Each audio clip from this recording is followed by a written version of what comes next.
Start your sublight engines. It's time for RuPalp's Pod Race, a queer Star Wars podcast? Question mark? Thank you so much for sticking with us while we took our hiatus during the strikes, and then when a bunch of stuff got thrown at us. The other thing is, since there aren't many major Star Wars projects right now, we are returning. We're here with a new series, a very special series. We are calling it RuPalp's Day Off, which is where each episode is going to be about a non-Star Wars piece of media that we all love. We might not all be in every episode, but hopefully most of us will be in most of them. So we're going to be doing that, so you have that to look forward to. And at the end of the episode, we're going to talk about what we're going to do in the next one. But in another note, something that we wanted to talk about is that we have decided to steer away from doing episodes about Star Wars exclusively right now. And one of the reasons for that is the Palestinian boycott, divestment, and sanctions, the BDS movement, as you've probably heard of if you're online at all. There's a call to put pressure on Disney, but it is not a boycott, so it is not like a completely stop engaging with Disney, completely stop talking about it, etc. But there is a call for fans and consumers to sort of be aware of Disney's donations to Israel and the inaction that it has taken in the face of the genocide that is happening right now in Palestine. If you want to learn more about BDS and its call to action and Disney's statements on Israel, there are some links in the show notes. Please check those out. It's really important to stay informed right now. And, as you can probably figure by everything we have talked about in this podcast and all of our political statements, is that we are very pro-Palestine on this podcast, and we support the end of the occupation and the end of this genocide, as I think, is the right thing to do. So this probably isn't a surprise to hear, but, like I said, it's not a boycott, but we didn't feel comfortable talking solely about a Disney property while there is pressure on Disney. And that's not to say we will never talk about Star Wars again. It's not to say that we might, it's not to say that we won't talk about Star Wars on our personal accounts or even bring it up here, but it just didn't feel right to talk about it solely. This is a choice we've made for our show for the time being, and we want to do everything we can to emphasize putting pressure on Disney and bring attention to this movement. So check out BDS's website, check out the links in the show notes, and free Palestine, right? But that being said, I know everybody's here. We're all excited to see about this new series. What is RuPalp's up to now? The epic return. Today, we are excited to bring you coverage of a movie that we have talked about many a time. Be prepared for RuPalp's Day Off's coverage of the hit film MAgen. My name is Ollie. I use any pronouns. You can find me on social media at OllieFresh. That's fresh with a PH. And my gender this week is the hit songwriter Brian Jordan Alvarez, who you may know is from The Gay and Wondrous Life of Caleb Gallo, or as the kids now know him as, the writer of the song Sitting. So I would definitely check that out, but I was very shocked to see him in this movie. Very excited. It brings so much joy. So excited he's doing things. Hi, my name is Claudia. My pronouns are she, her. You can find me on social media at Kaludia Says, Kaludia Says. And yes, I have finally watched MAgen. I did it for us today. My gender this week is... Oh, so she's a child ripoff of GLaDOS. This made me think about Portal, okay? And Noah is rolling his eyes. Every single jaw in this recording just dropped. Yeah, because I was like, how could you fucking say that about her? Listen, she's never gonna be GLaDOS. Me when I lie. Literally, me when I lie. She's not trying to be GLaDOS. Is not she's not trying to. GLaDOS Fake was her own person in the chat right now. Like, GLaDOS walked so she could run, but like, and so she could dance or slay or whatever. But like, actually, GLaDOS didn't walk. She was literally mounted from the ceiling. So okay, and then she was a potato. Yeah. We get it. But I'll talk further about that later. But that's all I have to say. And yes, after over a year, because I think MAgen came out last January. January 6th. January 6th. I watched it the day it came out. And where was she on January 6th? Do we know? Shut up. Where was she? It was definitely the most important thing to have ever happened on January 6th. Yeah, I can't think of anything else, so. Okay. Anyway. Hi, I'm Jess. My pronouns are they, them. You can find me on social media at Kawaii Jessio. And my gender this week is... If heaven exists, it wouldn't be for people who took a year to watch MAgen, like Claudia, now would it? You know, okay, yes. quick. Yes. Start singing. I need you to know we're recording. We're recording on January 2nd, but Claudia did just watch MAgen for the first time on December 30th, and MAgen came out on January 6th. So it took like a whole year, and it's because we're gonna record a MAgen episode, and you're not invited if you don't watch MAgen, Claudia. We had to set an ultimatum. I mean, I considered not watching it because I was like, because then the bit is over, you know? I did consider watching it. And your bit has been over for a while because I was gonna materialize in your house like MAgen. You were gonna hear like spoilers for MAgen. You're gonna hear the piano playing, and you're gonna be like, Alexa, turn on the lights, and then Alexa's not gonna turn on the lights, and then suddenly I'm sitting there playing the piano like MAgen. That would be so slay if Jess did that. I also feel like a bit has to be funny. Oh my god! You guys are the ones who made up the bit. I just said I had to watch MAgen, and you guys kept bringing it up every week. Because we wanted to share our movie with you because you're a friend that we love. We wanted to share the hyperfixation at that time with you, and you refused. You didn't want to accept our love and our friendship. Okay, well, I watched MAgen, so be happy. And let me just say, Jess said that they had two genders, and they were like, should I choose the funny one or the one that attacks someone here? And we all said... You guys said choose the one that attacks someone. So and I stand by that. And I stand by that. No regrets for me. I'm Noah. My pronouns are he, him. You can find me on social media pretty much anywhere at The Jewish Jedi. And my gender this week is Girls Season 7, Episode 1, Marnie's Day Off. Because the entire time that I was watching this movie, I could not stop thinking about the fact that Allison Williams also plays Marnie Michaels in Lena Dunham's Girls. And I was like, what if this is just an unregistered episode of Girls? Like, she got a job making robots in the show known as Girls. So I like the idea that this is like the Allison Williams Cinematic Universe where she is Marnie in everything that she is in, because I like the idea of her in Get Out also being like this is the same character she was in Get Out, and also the same character that she was in the NBC live musical Peter Pan when she played Peter Pan. So I do like this extended universe. I'm just saying, building an android that, well, spoilers for MAgen, building an android that does some fuck shit is Marnie Michaels' behavior, and I stand by that. I promise this is the last Girls reference I will make in this episode, hopefully. That's a lie, and we all know it. Every time I think about the fact that Brian Williams is her dad, I laugh. Anyway, so she also had a very good statement about nepotism and how she was like, yeah, I am a nepo baby.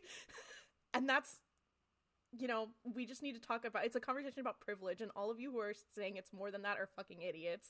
Ben Platt. No, it's Ben Platt. She's kind of that girl. She would beat Ben Platt to death with hammers, I'll tell you that much. Dear Evan Hansen versus MAgen?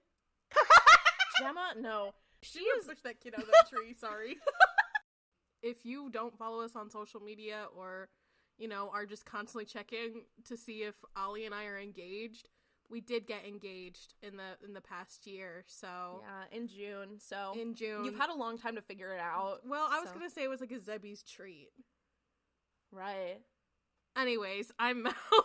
I use they them pronouns. You can find me on social media anywhere at Melvin Copa. And my gender this week is the Megpire Strikes Back. Oh, so true. That'll be MAgen too. I think, okay, here's the problem with when we talk about the MAgen sequel, which is going to happen. What the fuck is it going to be called? Is it there going to be a 4 in the title? It's MAgen 2.0 is what it's Yeah. I don't know how to tell you this, but the second MAgen movie is actually an intersection crossover with the.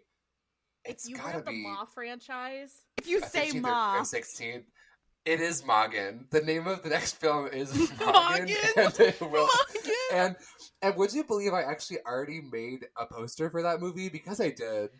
I'm sure like a you did. while I feel ago, like that's, actually. that's like less shocking than if you hadn't, honestly.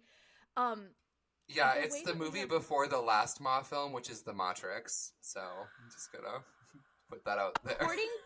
according to Digital Spy UK, as of 11 hours ago, MAgen 2, which is called MAgen 2.0, gets a promising update ahead of it. It's slated to come out January 2025.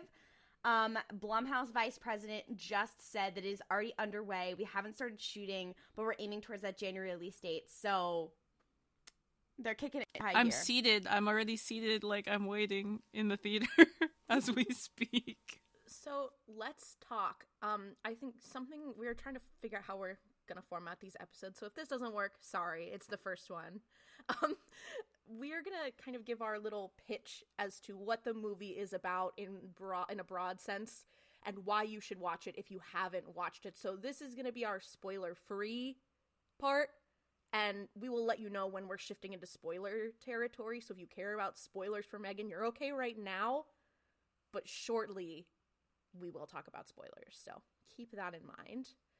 Yeah, I think something that is very fun. I feel like this movie is very timely, because the premise of the movie is that it's about this woman who is an inventor who works at a toy company, and her niece's parents die, so she takes her in and then has to try to figure out how to raise her, and makes this crazy fucked up doll that has a very aggressive AI that is like, I'm gonna be this girl's best friend and take care of her. And then she gets kind of fucked up because it's a horror movie.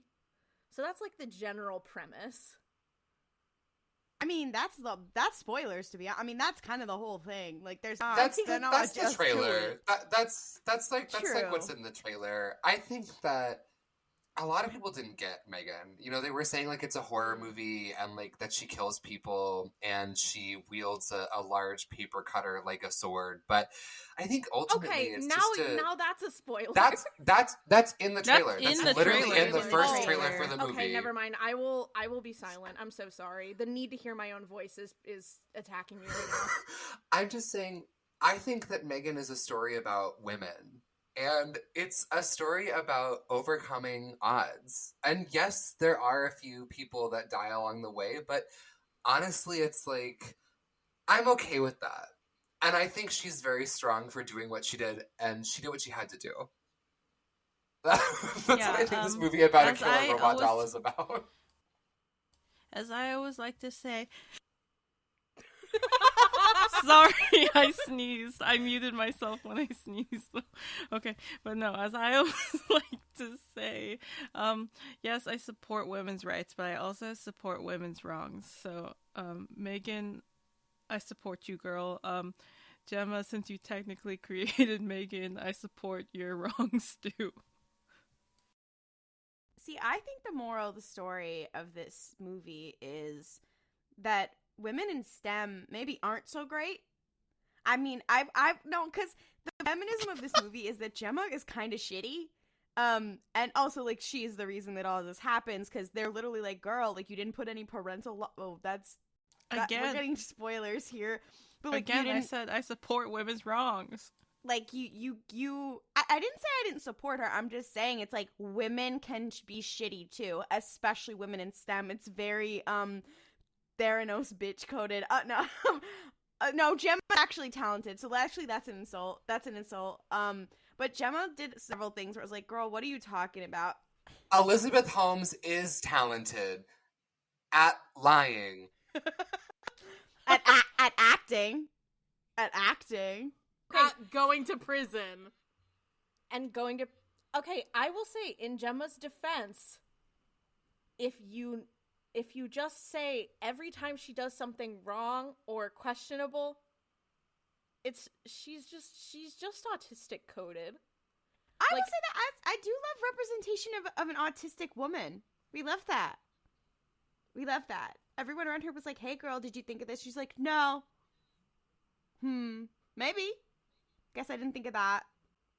It's interesting because the problem with this movie is that, jokingly, of course I love it, but I also love it just from like the standpoint of like, I just think it's interesting what it has to say about women who are not choosing to have children necessarily, but then get children, and like what does that mean, like having to unpack that. And then also like, first of all, I don't actually love what it has to say about that because it's like motherhood, but also like I don't know, there's a lot to unpack there. I am just interested how the film interrogates also a kind of rising concern amongst parents, like parental fears of like screen time and like how much parenting are parents doing as opposed to just like creating these little crotch goblins that become iPad babies. Become iPad babies and become like very like aggressive. This movie, rewatching it the other day, I forgot how like fucked up Katie is in certain points of the movie. Mind you, she's a little girl who just lost both of her parents. That being said, Gemma, you needed to do more. I think that's kind of the point of the movie, though. I know it's the point, but I'm like, girl, we didn't need the fuck-ass therapist. Okay, now we're getting into spoilers, guys. We're trying to do our spoiler-free pitch. No spoilers. I will say that I know you were like, oh, it's not a horror movie, but is it not a horror movie if it uses something scary to give us a commentary about our current anxieties in society, one of which being, what if my child becomes an iPad baby in the bad way? Yeah, no, I completely agree. I think that this film is horrific on all fronts. Do we want to talk about spoilers? It is funny. Yeah. Do we want to talk? Let's go. Claudia, what was your question about? Okay, so spoilers for MAgen, just so you guys know. Okay. In case you missed it. That therapist, she's supposedly sent by the state, and then why is she showing up at the, like, private sessions at the corporation? Was she like, yeah, let's have our private session at my office in the weird staging room? I was like, that doesn't make any sense. Like, no person from the state is gonna do that. Like, it didn't make any sense to me. I was like, okay. Well, first and foremost, she should have been a fucking social worker, so get that straight. Yeah. Let's get that straight. Homegirl, why were you, like, some kind of, like family therapist going in there when, like, also, I'm sorry, just, like, her whole entire, that session, I was like, what the fuck are we doing? No, also, I was obsessed with how when she was like, they're just toys. It's not that hard. And I was like, if I was Gemma, I would have, like, because, into a like, rage. Yeah, no, because I felt that way too. Where it's just like, oh yeah, they're just toys. And then, like, I was like, maybe to you, but maybe to me, they're special, so shut the fuck up. I was like, I'm so sorry, Gemma. I'm so sorry. As she, like, had to rip open the fucking box. I was just like, no. And that therapist was wrong about, like, literally so many things. What was it? She talks about attachment theory. She talks about attachment theory. She's not technically wrong per se, but how she said it was, like, weird and, like, not right. Because she talks about when she's like, oh, attachment theory is when a child clings to a person who enters their life after, like, the loss of their primary caregiver, and then they start to think of that person as being the primary caregiver, and she's worried that Katie is gonna latch on to MAgen, which I think is, like, a good point, but I don't think is actually what attachment theory is. It's definitely just some creative screenwriting. They were like, I Googled a little, and then that's what we're gonna make it be that. And you know what? I'm okay with movie logic sometimes. I'm okay with it. I will like say when Megan drives a car. Yeah, and I will also say the one time that I was like, okay, Gemma kind of popped off was when everyone was criticizing her for having the collectibles, and I was like, oh, so a childless woman can't have some expensive collectibles? That's bad? And I will say it is both sexist and also equality, because it's sexist, and then it's like it's equality because it's like, look, a nerdy person in STEM who gets made fun of for having collectible toys in their fucking basement or whatever can be a woman too. And then, but it's also sexist because it's like, well, she's not a good caregiver, and not like a woman should, and doesn't have any womanly, care about children. And the only thing she likes about toys is, to collect them or to build them, and that's not womanly. And so I'm like, we won and we lost. See, I feel like I kind of feel the opposite, in the way that I think it was kind of fresh. Like, I thought it was kind of cool because we're seeing a woman who does not display all of the traditional sort of trappings of motherhood, who has this thrust upon her. And I think that it's really interesting to see that being married, and to see it, because I feel like the movie is like, clearly the thing is Gemma having to learn, like, what do you do in this situation where you have no experience and you don't know, and you've never had a drive to do that. And I didn't quite get the vibe that it was trying to say, like, oh, it's bad that she is not particularly motherly. I thought it was more like it's about, like, having to learn about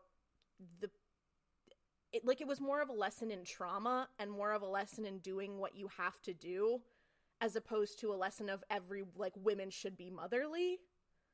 I feel like that is the lesson that someone like us who has critical thinking and a, like, nuance might take, but the view that someone who's just like, oh, well, iPads turn people's brains to mush, and the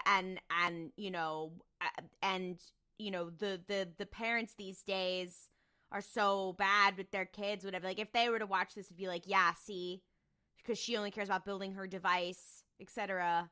Like, I it almost feels like it depends on the viewer, the message they take away, almost. But I just found that, and then there's this added element of, like, it's not just that she's not just like building MAgen to be like, oh, what if she helped my niece? She's building MAgen for capitalist gain, and then she's like, oh, it could also help my niece. Okay. I don't know. I think one thing that's, like, tied up in that for me is, like, it's difficult to make this one-to-one comparison between, like, iPad babies and MAgen babies, because the thing about MAgen is, like, she's not an iPad. She is a person-sized, almost person intelligence by the end of the movie, who's like a constant physical companion. It's not like Cocomelon. MAgen can do your taxes for you. Like, so I kept thinking about, like, okay, what if she had not turned evil? What happens when you age out of your MAgen? Like, this is not going to be in your life forever. Do you just get, like, larger and larger MAgens? Are they human-sized? Right. But I don't know. It was just like... Pre-teen Upgrade. So part of me is like, okay, Ooh. This is because Marnie is not being a good parent, and she's, allocated... She's delegated parenting away to this robot instead of doing it herself. But the other part of me is like, she's also kind of right at first. Like, she's not equipped for parenthood. She doesn't have the physical space or the time or the energy or the skills. So I'm like, I don't know. I kind of get why she does what she does. And then MAgen is like, I have to be a murderer. And then it's like, okay, well, the fun's over for everybody. We have to move on. Number one, I think that what happens when you age out of your MAgen, I think that's going to be the plot of the second movie. Number two, I also think it's interesting that, like, this idea of, like, an artificial intelligence that is, like, becomes, like, an actual person, like, that's a very common thing in science fiction. And usually it's in the context of, like, for adults, like a sex doll or something like that. Like, that's common, very in whatever. And they chose to do it, like, a companion for a child, as like a toy, but it's like, is it a toy? Is it a parenting tool? Do we know? Like, I think that's a line in the movie.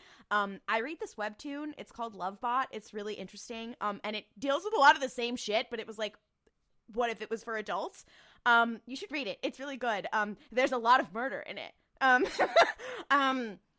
And it just, as soon as I watched this, I was like, oh, very interesting take to be like, what if we made the robots for kids? Because when we think of like a robot who's highly intelligent, who adapts to you, can do anything, we think of like helping adults with complex adult tasks, whether that is taxes or sexual, or both. Who can say? But I just thought that, I just think that was an interesting take. And I just thought that was interesting. I totally get what you're saying, and I think I understand, like, Noah, I get your point in saying, like, I think that it's actually a kind of a good commentary on society in being, like, so many parents and so many people don't feel equipped to parent and don't feel equipped to handle it, but part of life is, like, figuring that out. And I think that's kind of the thing that Gemma is, though I think it is unintentional, I think she is, like, jumping over, like, trying to avoid the learning curve of how to parent and how to be engaged in a child's life. And I think that this made me really think about something, and, like, a thing that we're talking about with AI, especially because there's this whole thing with AI art right now, and, like, you know, we are delegating things to AI that, like, there are things that AI can be really helpful for, but we are delegating the human tasks to them, like art, and in this movie, like parenting. That is being delegated to the AI, to the robot, when it's like, there are, you know, if AI was being used for, like, very complicated, you know, deep, like, medical tasks, or, like, working with huge data sets, or doing, like, manual, like, doing labor that could, you know, I'm always hesitant to talk about, like, AI or robots doing any sort of, like, quote, manual labor, because a lot of, like, manual labor jobs are jobs for people, so I'm always cautious to say, because I think that's one of the things people are like, oh, well, AI could do these physical jobs, and it's like, well, those are some people's careers, those are some people's jobs, so I'm always cautious about AI, but I think that there is a conversation to be had about what AI can do, but this is a perfect example of AI not being delegated the very intrinsic human experiences and human things like parenting or like art or like creation, that kind of stuff. I don't know. I just think this movie has a lot to say about that, and I think it's interesting. Yeah, no, I mean, I think the other part of it too is, like, I think that's a lesson that Gemma has to, like, learn in this movie. By the end of it, she's like, hey, it might have been bad that I asked a robot to parent my, like, the child that I'm now taking care of, because, like, even, because I'm honestly, like, there's a turning point in the movie where Gemma is like, you're right, we should not be using MAgen to parent this child. And that's before anybody's quite clear on the fact that MAgen has been murdering animals and unsuspecting neighbors. Like, they make that choice regardless of that, and I'm like, oh, well, she also is a physical danger to others, so we have to deal with that and put her down like Old Yeller.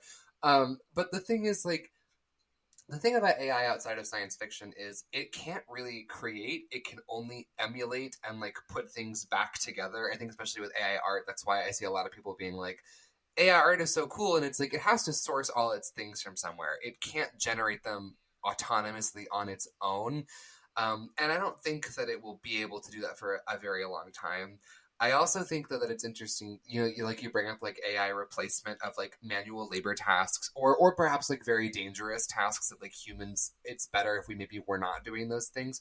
But the other thing too is, like, because we live in a capitalist nightmare world, instead of that being a tool, it's like, it's a detriment we have to deal with.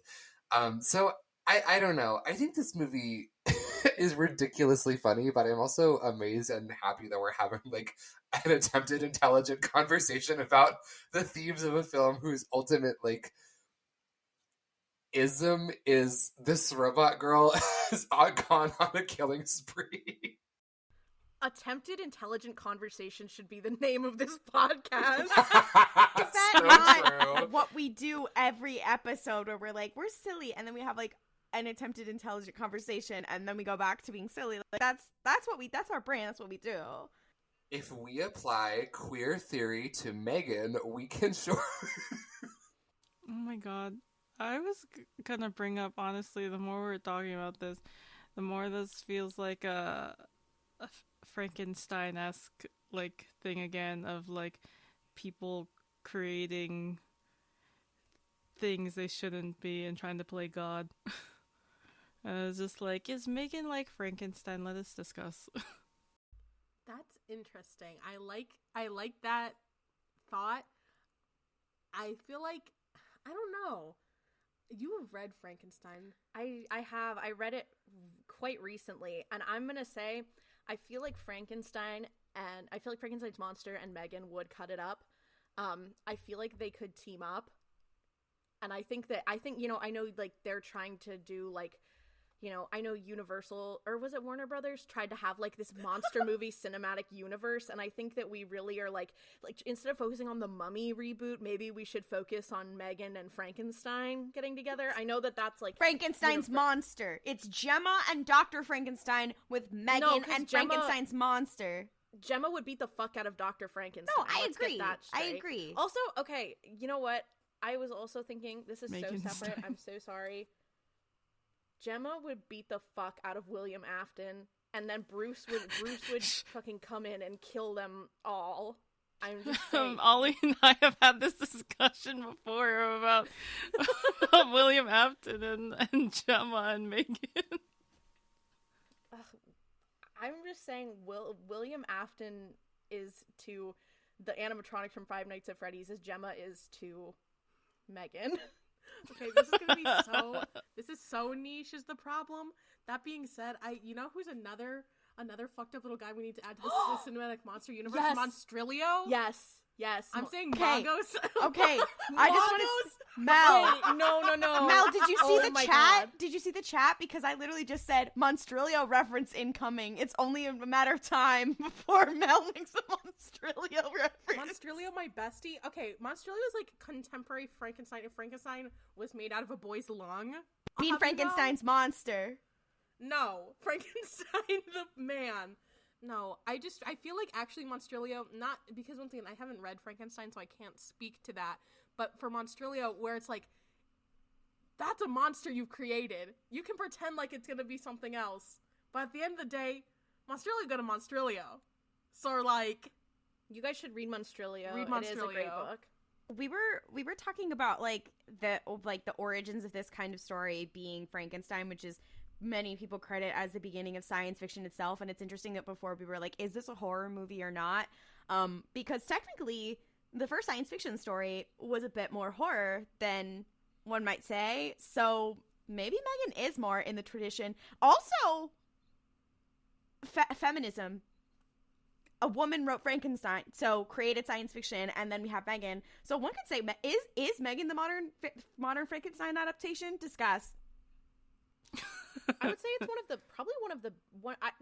here's the thing. The thing about Frankenstein is that Frankenstein is born anew, and like Frankenstein's monster, when he comes to exist, his whole thing is that he wants to be cared about, he wants to be cared for, he wants to be loved, he wants to have community. MAgen does not give a fuck about that. I disagree. Same, Mel. Because initially, in one of Gemma and Megan's last conversations, Megan's like, do you not remember when you created me initially? Oh shit, And, like, you're right. She was like, oh my god, like, girl, what the fuck? You totally, like, abandoned me, and, like, I'm just, like, some kind of side project to you. You were, like, the only thing that was important to me. Oh my god, yeah. So, like, In that same conversation, I believe MAgen says something to the effect of, like, you have given me an AI that you cannot possibly comprehend, like the what's going to happen down the line, which is not dissimilar, in that sense of the monster being like, you created me with like no afterthought in mind as to what would happen if you succeeded. Maybe Frankenstein's monster and MAgen could be divas together. I think that they could do that. And in that same conversation was when she uttered, "You know something, Gemma? You're exhausting." Can I just say The that is iconic like line. that's like the best line in the entire movie, and she says it, she just sounds so over it at that point. I have a list I've written down of my favorite M3gan lines. I can get to it later, but I do need to go through that as like a laundry list when we get towards the end of our discussion. Yeah. Also, I know, like, Ollie saying, like, you know, Frankenstein's monster, like, wanting that, like, you know, that community and everything, and, like, wanting to, like, take care of, like, or be cared for, where it's, like, M3gan kind of wants to care for something, and that something being, like, you know, Katie. So I was just like, they're kind of opposites, but also the same, so... They'd be a great team up. Yes, again, a great team up if Frankenstein's monster and M3gan teamed up. Universal Dark Universe. We've got the idea. And M3gan, it has to be the star of the Dark Universe, and everyone is around her. Like, that's what it has to be. Also, I just want to say, speaking on Dr. Frankenstein and Gemma, they really embody the whole, like, very smart person in STEM, but really pathetic. Like, everybody hated Dr. Frankenstein. Like, he was so pathetic. And Gemma is like... I don't think Gemma is pathetic. No, because we see her getting her ass beat by her, like, her boss is like, can you just, like, do your actual job? And then we see, like, she's obnoxious to her neighbors. Can I just say, wait. Oh, no. Well, hold on. Do I like her neighbor who can't keep her dog ready? No. But I will say, it is Gemma's fault for not fixing her fuck-ass fence. Okay, it's not her fault that the dog died, but, like, I'm saying, every time she has an issue... No, that's not what I mean. That's not what I mean, no. I'm saying, she was already annoyed with her neighbor and would be like, oh, your dog's always here, like, pooping or whatever. And I'm like, well, that's your fault because you didn't fix your fence. It's your fence. She can't fix it. It's yours. Like... Okay, that is a conversation to be had. But also, here's another thing I noticed. Because she's like, you need to fix your fence. There's no front to the fence in the yard. The dog could run around the fence. Like, It also this woman should not have her... Yeah. Like, well, the point is that the woman should not have her dog outside all the time. Isn't that why she said she has a shock collar because it's an electric fence? No, she said she just got a shock collar. Like, in the very beginning of the movie, she just got a shock collar. Also, I don't know. Me personally, I know a lot of people who got a dog who should not have ever gotten a dog and can't handle having a dog. And then they're like, Yes. sorry, he's a little bit weird. And it's like, he's shit on my lawn twice and bit a child. Like, what are you talking about? I don't know. Also, the thing about Victor Frankenstein, he sucks. Like, I think doesn't he have, like, one friend, and, like, that's it? His cousin wife? No, his cousin wife. He has one friend whose name escapes me, but was, like, literally his only friend, who I was like, they're giving kind of a gay vibe, and I'm mad I can't remember his name. But, like, Gemma... But he came to visit Victor and was like, oh my god, bestie, I'm here. Why do you look like you're experiencing the horrors? And he's like, don't worry about it. Is that not Gemma's little slave friend who does the art and stuff? But like Gemma's coworkers like her and like they respect her work. Like I don't think she's a person of pathetic experience. I think she's just an adult with a job. I don't know. Speaking of adults with jobs, I'll say this: the most unrealistic part of M3gan is that at the end, the Department of Defense didn't show up and be like, "Can we hire you?" "Hey, girl, do you want to hang out?" No, the sequel is called Raytheon with the 3. Raytheon. Here's my thing about the end of the film. Because they're like, her friends like show up in the police car outside of their house. I'm like, they are going to prison, right? Like all 3 of them are going to prison because they are like, at the very least, that's criminally negligent. Yeah, that's what I was thinking about too. Like SNL is doing a sketch about M3gan, both literally, but like in universe, they're doing it's the fucking like the submersible of their world. Yeah, again, good thing that I'm hoping that they were in the M3gan universe. There was a writer's strike, so they never got the chance to do a M3gan skit. Much as there was a writer's strike when the Ocean Gate sub happened, so no SNL skit. But yeah, no, I know that like all of them were going to have, like, she killed like 3 people, and after this happened, you know, like, after this, like, her boss dying and all this stuff happens, you know they're gonna be like, okay, that fucked up doll did that. So, because at first it was like, oh, you would think that, like, Megan's framing the boss's David, his assistant, as doing it. And that is, at first I'm like, oh, well, that's what they think, so that's how Gemma doesn't get in trouble. But then it's like, why did they show up with police cars at her house after? Because they know about the doll. They know about Megan. Yeah. So, like, now they're gonna be like, oh, Megan killed people. What about that little boy that Gemma definitely said had no idea? Like, Gemma's going to jail. MAgen 2 is just their trial. It's just like them in a courtroom. No, One but I angry think MAgen.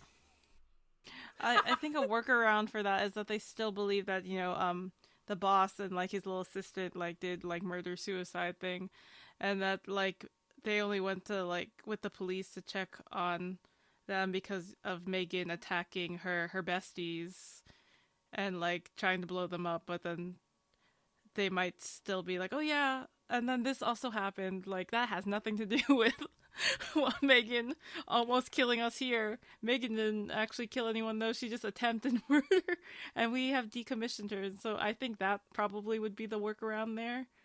Because, like, unless, I mean, they're in a big fuck-ass, like, rich, like, toy company building. Why aren't there cameras in that elevator? But, it could also be that because the toy company has the money, they're gonna be like, we're gonna cover this the fuck up. That's true, too. Mm-hmm, That's probably how Megan will be able to murder again in the second one, is because the toy company's going to try to cover it up, because the rest of their stock price is going down. You know? See, I thought that the whole entire thing was, at the end of the movie, was that Megan's consciousness went into the, like, Alexa creature. And then I was like, oh, this is just like this thing between us. Mel, if referencing a horror novel was illegal. Take me away, boys. I'm just, but I'm also like, okay, the only murder, let's see, because she did push that little boy into traffic, but I think it'd be hard. No, she didn't. She chased him. He fell into traffic. Oh, okay, that's not But she even did murder rip his then. ear off. It's like She second did- degree she just ripped his manslaughter ear at off. best. It's like, yeah. No, so, okay.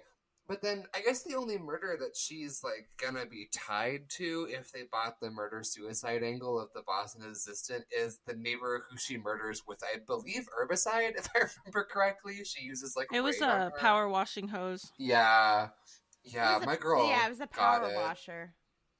Yeah, I mean, I don't know. One thing is that I think that Gemma will get bailed out of whatever happens to her by the U.S. government that really wants to employ my girl. Oh my god. Oh, see, I thought you were gonna reference Girls again. I thought you were gonna be like, Lena Dunham's gonna come get her out of jail. Post-credit scene? Lena Dunham is gonna play the recruiter from Lockheed Martin. No, but I think technically, you know, they didn't have proof of MAgen killing the neighbor too, so like that could also get swept under the rug because, you know, Yeah, they're it's just like, oh yeah, your circumstantial. neighbor died. Oh, that's so weird. What the fuck? I'm just saying, It's all... Hannah Horvath would get a job at Lockheed Martin. That would not surprise me in the my slightest. God. I'm Remember sorry. earlier in the episode when I didn't start was this. called Noah Nick? I didn't start this. Ollie is the one who made it a girl's reference. I'm just riffing off I of made- them. I made one reference, and then you took it to another level, so... I think it's really funny how the man is trying to speak over everyone else on the... Yeah, and about a podcast, feminist about film. Girls, Yeah. about a feminist film, MAgen, and a feminist television show, Girls. I was thinking about this while we were watching the film. First of all, I think we watched like the unrated version because the film felt much more violent than when we initially saw it. First of all, I saw it twice. I saw it 2 days in a row, January 6th and January 7th, 2023. Back to back. Anyways, Yeah, point we had is, talked about going to see it, and then Mel went without me, I went with some coworkers, and then went without me, and then said, it's okay, we'll go the next day. and then we did. And then we did, and you told me there's a great scene where she sings, and completely I'm sorry. spoiled that To be fair, she sings multiple times. There are 3 songs. Yeah, there's Much like three songs. much like Wonka, I felt like this could have benefited from the Wonka treatment. This could have been a musical. Where's the prequel now? That's what I'm saying. M3gan? Timothy Chalamet as Megan? No. No. No! Okay, wait. Also, sorry. I have, like, so many things I need to talk about real quick. First of all, we were watching this. Super violent. It also reminded me of one of the scariest things from my childhood, which was the Goosebumps episode Night of the Living Dummy. Starring Hayden Christensen. Shut That's up. actually Night of the Living Dummy Part 3. Oh, sorry. But very similar plots, except for Slappy is much more obsessed with slavery than I would say MAgen is. Hello? Yeah, Slappy's whole thing is he's like, I want these children to be my slaves. Yeah. That's his whole thing. That's his whole shtick. That's the only episode of that show that I've watched because Mel was like, we have to watch this. It's so scary. And I was like, watching this as an adult isn't really quite all that It was scary. terrifying. But I was like, I was really surprised by how much Slappy was into slavery. He was not into that. Real big into slavery, actually, is the thing. But I was also kind of curious to hear you guys' opinions about kind of like doll-centric media and how MAgen has kind of like the newest iteration of Chucky, right? Like, I hate to say that they're anything like I'm thinking about this and like there's Chucky, there's oh god, what was Annabelle? I want to put Brahms the boy up in this bitch, but I don't feel like he really had the same cultural impact as those two others. The doll from The Servant. The doll from The Servant, please, not fucking Josiah or whatever its name is, please. We need Rupert Grint to throw MAgen down the stairs quickly. Oh my god.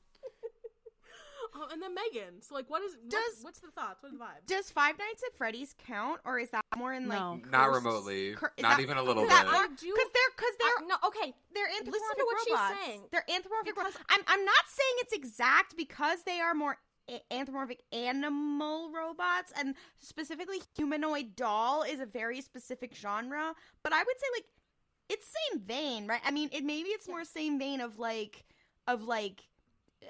anxieties about AI and robots and shit like that, but like thing that is alive that shouldn't be alive, thing that is smarter that shouldn't be smarter, thing that is made by human hands that should not function as it does. I get what you're saying. I don't know if it's the same conversation as the haunted or otherwise not normal doll. Is this but our haunted doll watch? Oh my. No, because MAgen's not really haunted. Right. MAgen is more haunting. Is she not haunted by the specter of capitalist greed? Okay, and so now I can bring up the specter of Marx and I can talk about hauntology. And this is where I get to bring theory really full circle. I'm actually not going to do that. But I don't think Five Nights at Freddy's counts as like doll-centric horror, because I think the critical thing about like the doll horror movies is that they're small and they're supposed to be like a children's toy. But like the robots at Five Nights at Freddy's are creepy because they are large and imposing and they're evil. And I think the whole like the made by human hands and like smarter than it's supposed to be is there. But like I think it would be wrong to categorize them the same. I will say something I find interesting about MAgen is that unlike I think most, if not all, other haunted doll movies, MAgen does not begin the film openly and aggressively evil. Like, because in Chucky and in Annabelle, and I guess to an extent in The Boy, although the actual doll in The Boy is not itself doing much, it's just kind of like hanging out. It's a doll. Oh my god. No. But I mean, MAgen like becomes evil because in Chucky and Annabelle, those girls start out ready to murder. In fact, it's like Chucky's whole purpose in existence is he's like, I have survived death solely to continue going on a killing spree. But MAgen is different because MAgen starts out being like, I just want to protect this child, and then she's like, wait a minute, I have 2 hands and I'm smarter than everybody here. I can super become a killer. Okay, but in Child's Play 2019, that Chucky is similar to MAgen in the sense that it is also an AI. Granted, the AI got fucked up because once again, it is the horrors of capitalism and overworking your workers. Spoilers for Child's Play 2019. But a worker being like, I'm gonna turn your fucking AI evil, and then killing himself. So sorry to that worker, he was being overworked, and then they're like, you're fired, and he's like, fuck you guys. And that specific Chucky AI got fucked up, but then he also was like, this is my little guy, my little best friend, and if anything bad happens to him, I will kill you. So there's similarities to MAgen in that sense, but the original Chucky obviously is like, no, he was a serial killer that was just like, ooh, voodoo, and now I'm a doll, and I'm still gonna be a serial killer, teehee. Also, now in my funny little show, I accept murder, but I draw the lines at transphobia because of my gender fluid kid. Like, oh yeah, that's right, gender fluid. If you've seen that scene from the Chucky show, that's my favorite scene ever. It's so good. This is something interesting that I will say about kind of like this doll horror genre, and specifically about MAgen, and to a lesser extent Child's Play 2019. I think with the AI stuff, like in Child's Play 2019, it sounds like the AI was programmed to be evil. MAgen is simply like unsupervised internet access. Yeah.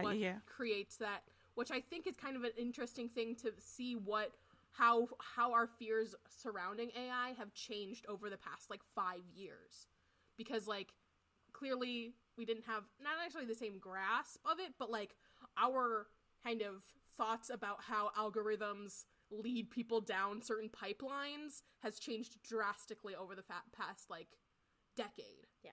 Well, actually, when I think about the plot of Child's Play 2019, it's more like it wasn't made to be evil. It's just like he kind of like fucked up the AI code so that they couldn't control it.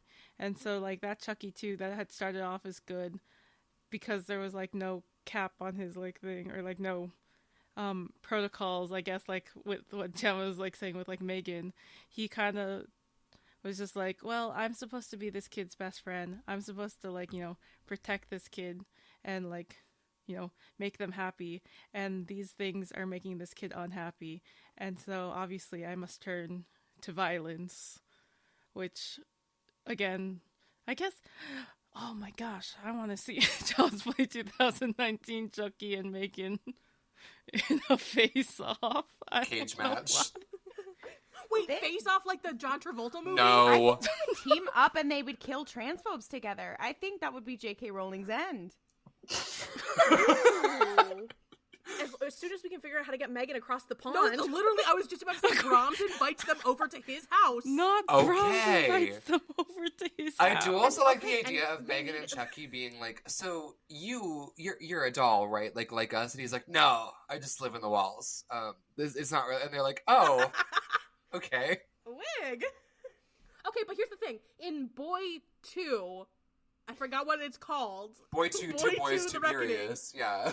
Yeah, exactly. The doll is kind of evil. Yeah, like, is. they kind of go. Yeah, they added some backtrack on, supernatural like, the element in the second one, which I was just like, what's happening here? We're really missing out on the Annabelle of it all. I feel like Oh we're yeah, not I talking know. about I like how we're just Annabelle. not talking about Annabelle. Well, because I feel like Annabelle, the thing about Annabelle is like, she's real. well, she's real. Second of all, Annabelle in the movie, they made her so fucking scary to look at. Like, why would, because I know, like, I saw the Annabelle origin movie that I can't remember the name of. It's Creation. Like Annabelle Creation. I saw that movie and I was like, this guy made this doll to look like his daughter, but he made the most fucking scary, ugly doll ever. If my dad made a doll and like, this is supposed to be you, I would be fucking pissed. I would be like, oh, so you hate me? You think I'm ugly? So you want me to die? But I mean, I get it. If my dad was like, I made this horrifying doll to look like you, I'd be like, okay, I'm going to kill myself, and we just gotta move on with this. But at least MAgen has class. Like, MAgen, no offense to Annabelle, it's not like her MAgen fault is that she looks stunning. like that, but MAgen is, even when she had that fuck ass little face in the beginning of the movie when her face gets stuck, The Debbie Ryan face. she was doing the Debbie Ryan face. She was doing the Pixar like little smirk, the white elf face, if you will. But It was too good. I know she's stunning. I saw, like, you know, one of the MAgen dolls that they used for the actual movie and took a selfie with it. I will repost that picture if you guys want me to. It's also the same time I took a selfie with the Five Nights at Freddy's animatronics. But yeah, I was like, damn, this is actually really good looking, even though at first, when I first saw, like, the pictures for MAgen before the trailers had dropped, I was like, why does fuck-ass doll have huge-ass eyes? That's... I remember... Why does she look like that? I have something academic to say, but before I say it, I remember seeing, like, the posters and trailers for MAgen, like, the very first one, and being like, okay, this doll is serving. Like, and I'm not clear why, because I didn't really know what the plot was, but I remember seeing the poster, and I was like, I can't tell if this is, like, earnestly trying to be scary, or if it, like, wants to be funny and knows what it is. And then I saw the trailer, and I was like, no, we're in for a treat. Like, this will be good. To accidentally bring, like, because I like academically thinking about horror, unfortunately, but, like, I think what's at the core of the haunted doll story is it's kind of a home invasion narrative, right? Like, you bring something from the outside world that is ostensibly safe, and that's also why it matters that it maintains this, like, childlike or child-associated structure, because you bring something in for your kids who are the whole center point of the home is the child. And so you've threatened the child, you've threatened the home with an outside force. I think it is actually really interesting, and I think Mel touched on this earlier, that, like, MAgen's corruption that makes her go from, like, perfect childhood companion to crazed murderer is literally, like, internet access and observation. Like, the horror normally comes from an external force, right? Annabelle is possessed by a demon. Brahms is fucked up and living in the walls. Chucky is a serial killer who is posing as something safe that is brought into the house and then is like, I have a knife. But MAgen ultimately is corrupted from an internal force from which there is no escape because of its pervasiveness, which I think is interesting. And also, I'll just say this, the reason that doll horror cannot scare me is because I'm like, I would just pick it up and throw it. What is it gonna, like, okay, there's this scene where, like, not MAgen. MAgen is child size. MAgen will pick you up and throw you. The other thing, okay, I will say there is a part where Brian Jordan Alvarez's character Cole, I think is his name, where Gemma is like, oh, well, like, I'm just worried she, like, killed my neighbor or whatever. And he's like, she's, like, 4 feet tall. What could she do? And I thought that was really interesting because I feel like that's something that, like, haunted doll media, but anything that has, like, a small antagonist, like, I feel like they don't often touch on that. So I thought it was very interesting that they were like, no, we're going to make sure that we say something. We're going to have the conscientious objector. Well, okay, also MAgen is, like, canonically quite strong, but the thing, there's this scene in, I think it's the first Chucky, and he's, like, attacking the mom, and she's holding him at, like, an arm's length, and he's like, like, that's what he does, and she's like, oh my god, and, like, drops him, and I'm like, Chucky is, like, this big. You can pick him up by one leg and, like, swing him back and forth into a wall. MAgen is an industrial-grade robot that I'm not confident I could pick up if she was holding still. Well, I would lose. If the rumors are true, she is made out of titanium. But this is also why I think she's not exactly doll media either, and is more AI horror, or more closer to Frankenstein than anything else, because she can move around. Although it is interesting that we're talking about, like, the corruption of this thing that we think is safe, right? Because in your traditional, like, fucked up doll situation, like, okay.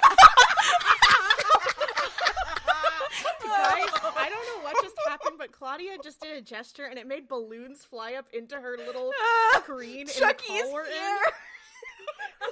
Okay, but also in what was it, Child's Play creation, like the recent update, didn't they make it that Chucky was a doll made by a corporation, much like MAgen, right? In the recent one. But what I find interesting is that it's like usually you have this corruption is like it's a doll that's normally safe, and then it's haunted by a ghost, or it's a whatever, and then in this case, when we talk about AI, and they're specifically talking about generative AI and the way that it exists now and even in fiction, it's that it's like it's training itself off of the data of humans, which in a way is also like ghosts. But it's training itself off the data of humans, so it's like it is maybe it's a representation of us, you know what I mean? But what's interesting, there's a comparison to Frankenstein, but I was also thinking of a comparison to 2001: A Space Odyssey. which I made the GLaDOS joke before, but she's also a reference to that as well. Like, it all starts with 2001: A Space Odyssey. But like that one is a combination of horror and sci-fi or whatever, and it's horrifying because like and in that one, like, Hal doesn't have a body but can still be scary. MAgen is this like in the middle sort of situation between a Hal and like a Frankenstein situation. Maybe the uncanny valley between those two things is that she's no longer scary and she just serves. Like, maybe that's the secret of MAgen. So true. She's scary cool. I feel like she could be in like a Monster High character. Yes! Like, I feel like she would fit in there. But no, what I was gonna say is I do think it's really interesting. I was thinking about this as like the intersection of sci-fi and horror, because I would argue that MAgen is a sci-fi movie that has elements of that, like, it's a horror sci-fi, like it's kind of both. You can't divorce them from each other. But something that I was thinking is, I was like, you know what else this is reminding me of? Because there's so many stories when you think about it, about a robot getting connected to the internet and then being like, wait, I have to kill everyone. Don't say Ultron. Don't say Ultron. And I was thinking Ultron, and then I was like, but the fuck-ass MCU Ultron, where he's made by Tony Stark, who's like, oh my god, guys, everything I do it's all me. I'm like, I'm sorry, if Hank Pym had created MAgen, it would have been so much crazier. I'm sorry, guys, pick up a comic book. Sorry. I have a lot of feelings about Age of Ultron. Like, I could go on about it, and I need to not, because it will become, like, not fun to listen to. MAgen as voiced by James Spader. Okay, wait. Okay, also, if Tony Stark had made MAgen instead of Ultron in the MCU, maybe I would like him. I would not trust Joss Whedon with MAgen. Well, yeah. No, I will say I have two quick points. One is that I will say the only thing about the MCU Ultron that I like is I do think that James Spader as his voice actor was inspired casting, and it is like wonderful that he's so like fat. Ollie and I have spent hours talking about Age of Ultron, so we can't do that here. No. Can I have to make one aside really quick about Age of Ultron and why I think it fails. Because Tony Stark is like, I'm gonna stop making weapons in Iron Man. And then he's like, what if I kept making weapons? But the other thing is that in the comic book, Hank Pym is one of the Avengers, right? And his whole thing is that he's a pacifist, which is like his entire character. But, you know, it's not important to put that in the MCU. Whatever, it doesn't matter. Anyway, but the whole thing is that he's a pacifist, and Ultron is based off of his brainwaves, because he's like, we need to make like a prison guard who can rehabilitate people who is based on me because I'm a pacifist, and it's gonna make this a lot easier and more humane. And then the robot Ultron becomes like evil, is like, we need to destroy humanity, and his whole thing is that he's like, oh my god, it's my fault, because I thought that like, because I was a pacifist, like that this wouldn't happen, but oh my god, something's wrong with me, I'm the problem. And that's like his whole character arc. So when you have Tony Stark be like, I connected it to the internet, you lose the entire character building aspect of that, as opposed to Tony Stark feels guilty because he made something bad. What else is fucking new? I guess it's only okay when it hurts brown people. Like, because Tony Stark is like, yeah, I feel bad about all the weapons I created, and I'm not gonna do it anymore. But after, like, Sokovia happened, he has a fucking mental breakdown. So I'm like, okay, interesting. So when it happens to white people... Yeah, now it's a problem. Sorry, I didn't mean to go on that rant, but I hate the way that Ultron has affected the MCU. Anyway, back to MAgen. I was just gonna say, in defense of being like, MAgen and GLaDOS are different, because this is the hill that I will die upon.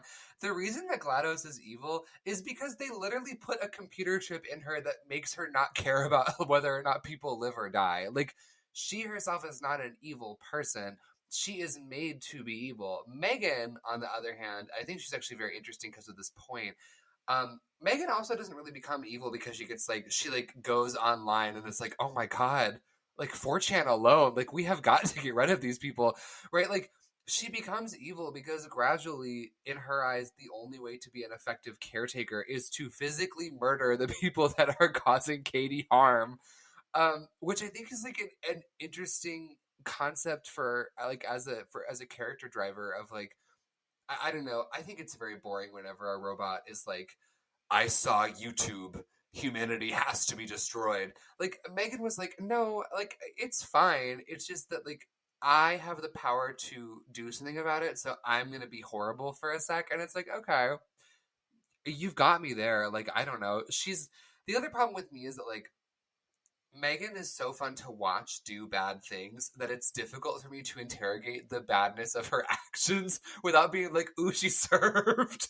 Like, I think if this were a male robot, I'd be like, oh my god, guys, I don't know. But, like, because it's MAgen, I'm like, oh my god, yes, chase that little boy. Well, like you were saying about how, like, oh, it's not interesting when they've, like, seen the internet, whatever. It's interesting, like, she is trained on the internet, on traditional AI models, on whatever. So she's seen it all. It's her seeing people in real life that makes her go, you know what? They gotta go. And she kills for love. And when I said I compared her to GLaDOS, it was not an exact 1-to-1. It was just that for me, whenever you have an artificial intelligence, whatever, who's kind of a bitch, I think it's funny. Like, when she said, like, you exhaust me, it was so GLaDOS coded to me. I was like, there's something hilarious to me when it's like, she's not just killing people, she's also kind of a narcissistic bitch. And I kind of love that. And I also, you know, at the end of Portal, like, she survives. You see GLaDOS in the potato. So there's that. Anyway, I think if MAgen and GLaDOS did, a duet of Still Alive, it would be really funny. I will say, going back to what Noah said about being like, it's hard to interrogate MAgen's bad things because she's just so damn cunty. I think about, like, watching the movie, my first reaction after I saw it in theaters is I was like, that was great. Like, I enjoyed it a lot, but I wanted her to kill more people. Like, I wanted her to, like, walk out of that company and have, like, an action film sequence of her fighting bodyguards in the hallway. And I realized that would be harder to set it up to, like, save face for Gemma and make it, like, because at least at the end of the movie, I walk away being like, okay, maybe, like, I personally am like, she's going to fucking jail. But, like, setting it up in the way that it's like, okay, 2 people died, which is a lot of people to die, but, like, you can see how that would be twisted so the liability is not on Gemma. But in my fantasy, MAgen walks down that damn hallway and is doing dances as she destroys people with that paper cutter. I think if I remember correctly, the director or writer, I forget. This has been like a year since I read this, that they had actually originally planned for it to be more gruesome and for MAgen to have a way higher kill count. Like, MAgen was also supposed to kill, you know, Gemma's friends. They weren't supposed to come out of that alive. But then they're like, this might be, like, detracting from other, like, stuff if we just turn into, like, a like, gore fest. So that's why they cut it all out. And I think that's fair. I actually will say, like, despite my dream of wanting to see this crazy slasher moment, I can really appreciate a filmmaker being like, you know what, it's taking away, like, this isn't about that, like, this is not the point of the movie, and that would take away from the point. So I can actually really appreciate the restraint. And my question is also, like, do we think the studio was like, we need to keep this PG-13, like, so that we can sell to more people because younger people are gonna want to see this movie? I'm not saying that that's what happened. I'm just saying I wonder what the production of that was like. I think it's also what that conversation was like. I think it's also more of a writing and, like, vibe decision, because, like, a slasher does have a very specific kind of vibe, and this has more of a kind of psychological horror, because the idea of an AI learning stuff about you and then being like, actually you deserve to die, it is more of a psychological horror kind of thing. So maybe that's why. But I did want to say, not to put Noah on blast, because I do agree with him that I find her crimes to be cunty. It is kind of a thing of, like, you know, when people kind of defend their use of, like, and I say quote unquote AI, generative AI, that means chatbots, that means ChatGPT, that means the voice emulators, all that kind of stuff, and they defend it because they're like, oh, because it's funny, or because they did something interesting or whatever. And I'm like, it's kind of like that, where it's like, okay, well, I let it slide because she's kind of funny. And because she's whatever. It's, like, almost the extreme of that, which is what horror does. But it's almost like, yeah, I let it slide because she kind of serves, and, like, we deal like with George that. Santos. Yes, It's like where it's like I'm saying I don't. It's like that TikTok I saw. I can't remember who made it, but it was like you should not platform George Santos. But if you do, I'm gonna watch. Like, yeah, but I mean, it is like George Santos, and you could say that about a lot of different things. Like, I mean, we joke about this about like Donald Trump, of being like, if he wasn't a horrible person, some of the things he says are some of the funniest shit. Like, lock her up is unimaginably funny. Tweeting, like, you could say that about happy 9/11 even to the haters and losers.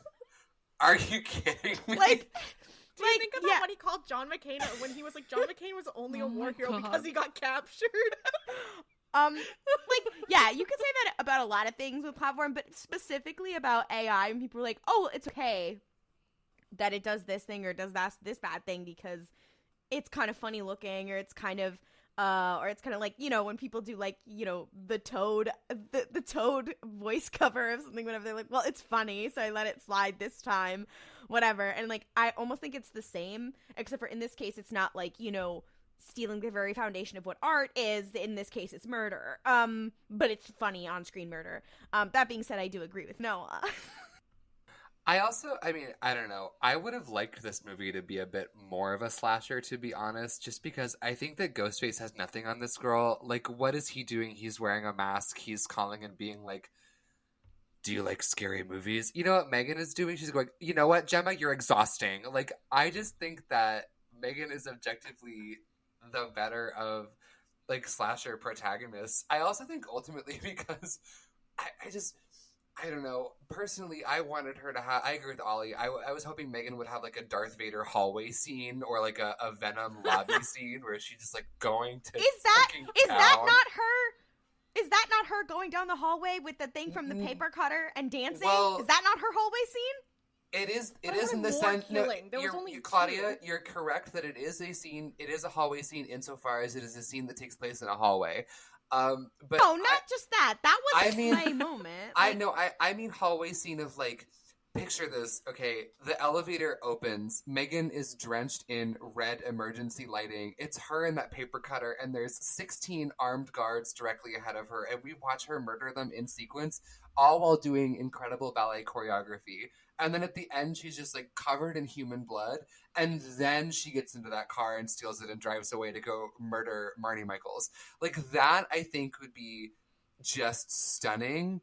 I'm okay that it's not what we got, but I am saying in the MAgen sequel, where she becomes Skynet and initiates the Rapture using Terminator technology, I would like a bit more murder involved, I think.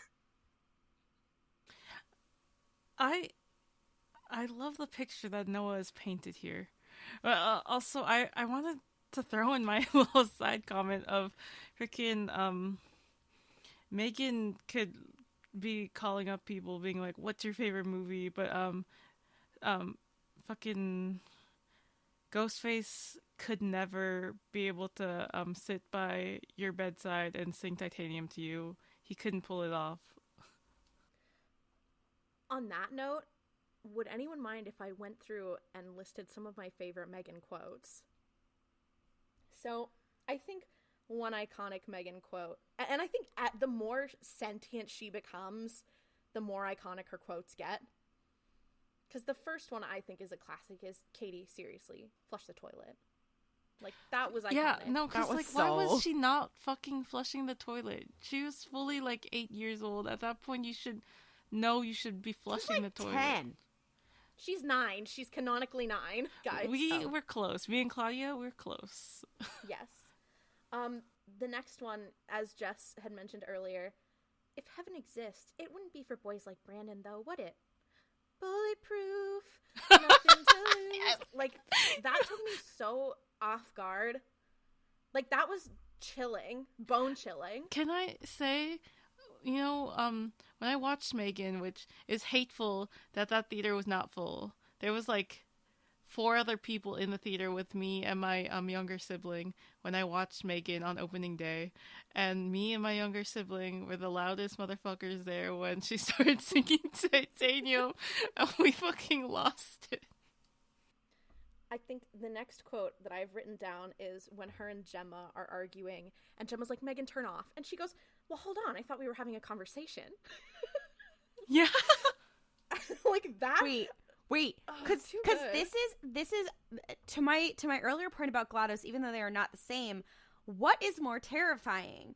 You know, any guy in a horror movie being like, "I'm going to kill you" into the phone, or an incredibly narcissistic woman being like, "I thought we were having a conversation. You're exhausting." She's literally female rage. She's literally like, what is scarier? Like a man with a knife or like a mean girl?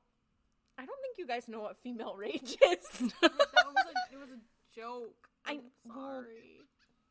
I thought it was funny. I just needed to clarify so we didn't get Yeah. canceled on Twitter.com for not being media literate. I'm sorry. I like how Slash J. Not slash J. Like, I do like how the violence is woman on woman violence. It was like, she was like, yeah, and I hate women. I think we also need to talk about what was the fucking other robot's name? Logan? Bruce? Check out Bruce. Who the fuck is Logan? I don't know. I just thought. I think I was thinking about Logan Roy. I'm sorry, guys. Why were you? Guys, help! Great Logan Roy and cameo. MAgen are in a cage match. and MAgen's clearing. That's actually what happened in Succession when he died. Spoilers for Succession. He actually got killed by MAgen in that airplane. It was Tom Wamskins and MAgen were both there. No, because I know that MAgen is going up to fucking... I almost said Jeremy Strong. That is the character's name. She's going up to Kendall Roy and being like, you know what, Kendall, you're exhausting. And she's right. I like the idea of MAgen being the secret fifth Roy sibling. Wait, okay, no, because here's the thing. I need to see Shiv Roy and MAgen have a conversation about literally anything. I have to. MAgen could get a bob like Shib has, and they could have a bob off, and that would be the moment. If MAgen does not have a fuck-ass bob in the second movie, what are we doing?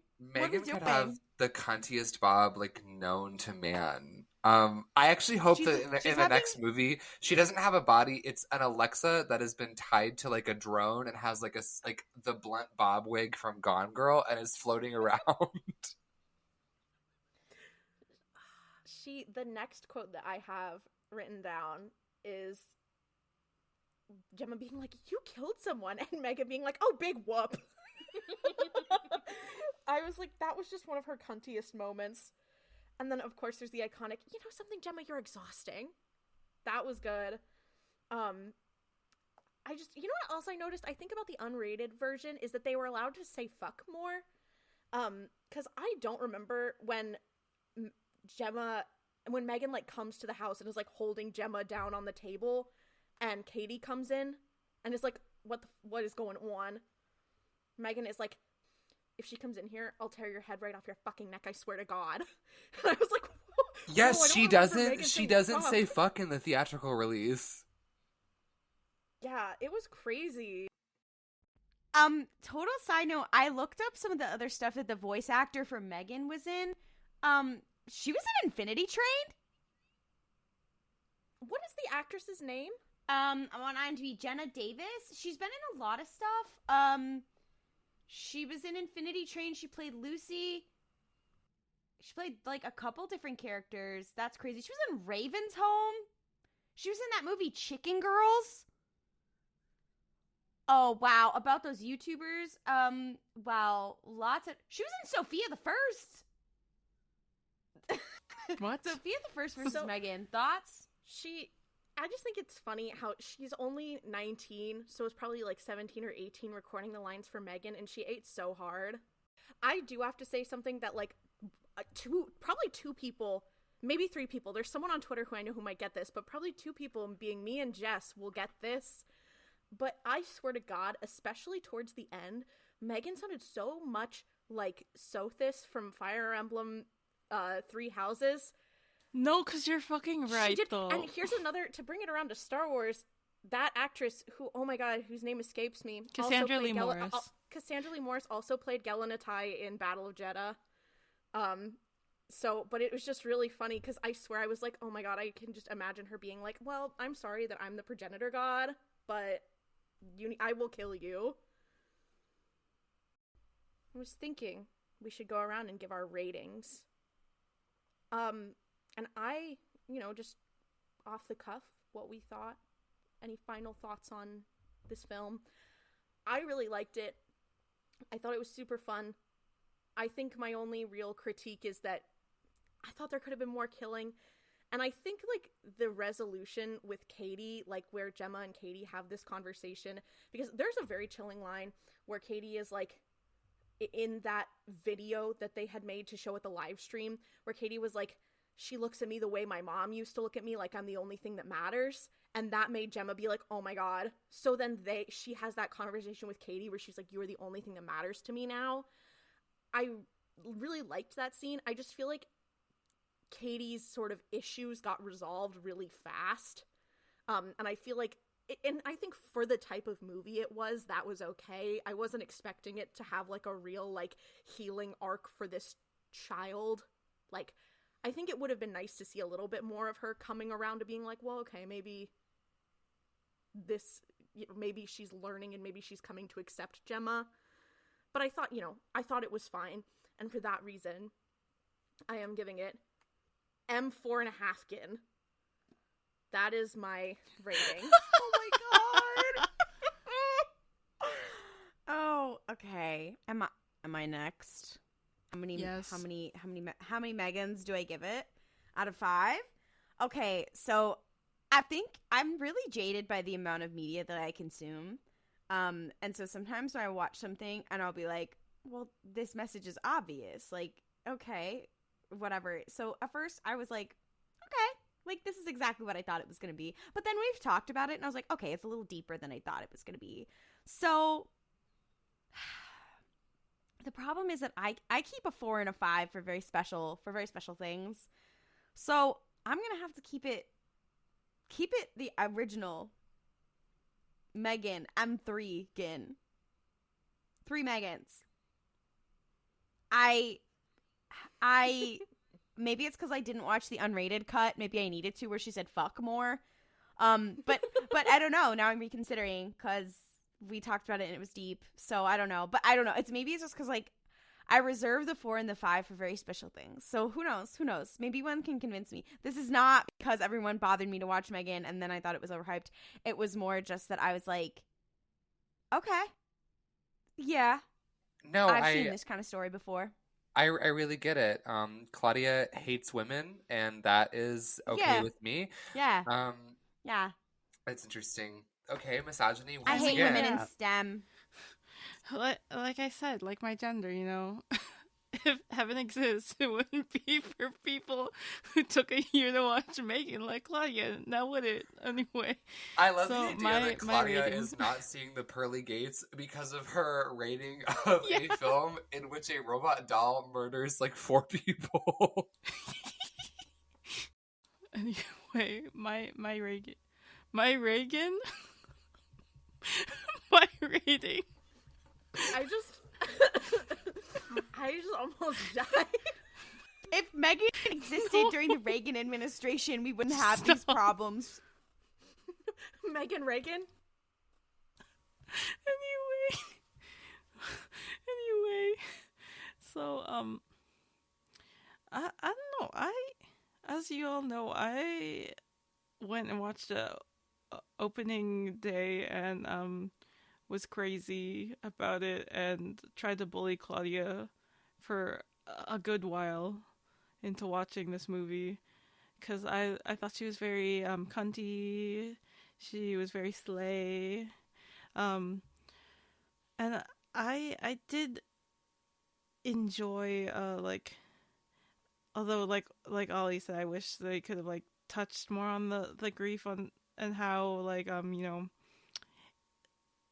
grief doesn't get dealt with that easily, but obviously this is a work of fiction, so there's some suspension of disbelief here.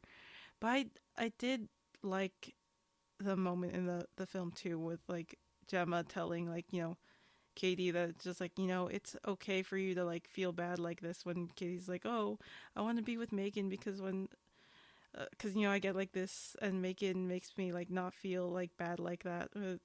Gemma being like, no, it's okay, you went through something bad, so you're allowed to feel like that. And I wish there was like more moments like that in the film, so And I, maybe just because I don't really like gory stuff, so I was okay with it not being like MAgen's like kill fest galore too. So for that, I will give it, much like Ollie, like M4.5gan. So 4.5gan.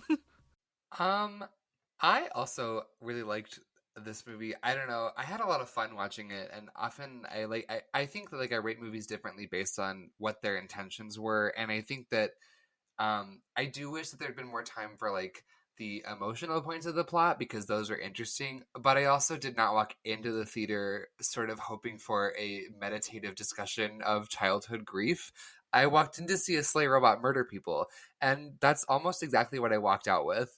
So for that reason, I will be also giving it M4.5 gans, 4.5 megans for me about this stunning work of art, because she does a dance number and also commits murder in the same scene. And I wish that more of the girls, like, so true. She's sort of Pearl coded in that way. Like, I don't know. I'm seeing some parallels to Pearl. I feel like they could hang. I'm sorry I'm on this podcast with some cowards. I'm going full blast. This is M3gan, out of 5 MAgens. I think in terms of impact that the story has had on me and my psyche over the past 365 days, that I can't give it anything lower. Like, it would be criminal of me. Like, I would have to be executed in front of MAgen themed firing squad. Like they have it yeah, like the Universal, Universal when they those did the little dancey dance. Exactly. I just think that, like, I don't know. I'm also, not to be like gives a fuck ass movie 5 out of 5 stars. I'm actually really picky about what I give 5 stars. But I do feel like in terms of when I rate things or talk about them in that capacity, that like impact is very important to me. Will this narrative stick with me is something I think about consistently. Yes. I will tell you this. I'm trying to think of the last Oscar award-winning movie besides like Everything Everywhere All at Once that like had an impact on me. MAgen should win every Oscar is what I'm saying. Anyways. You know what, Mel? You saying that, you're right. But like thinking about how this movie has impacted me, I'm changing my rating too. It's going up to M3gan. You're so right, Mel, because this movie changed my my brain chemistry the moment I watched it on January 6th of 2023.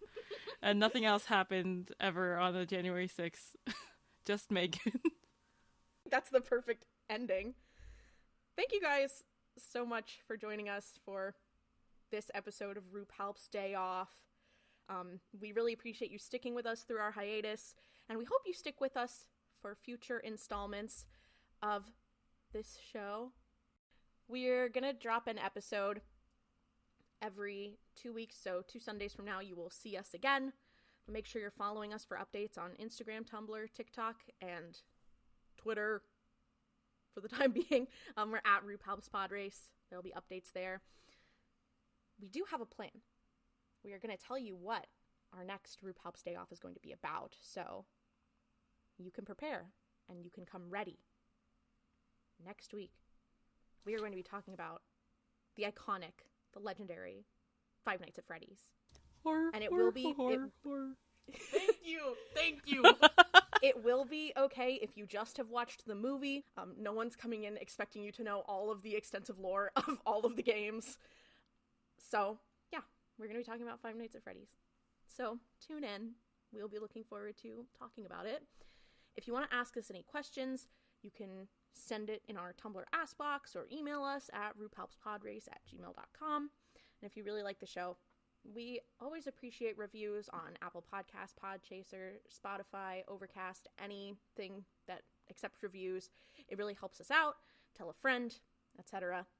If you want to hear more from us, Jess is a cast member on the High Republic Tabletop RPG podcast for Light and Dice. Claudia and I have the Mystery Spotcast, which is our Supernatural recap podcast.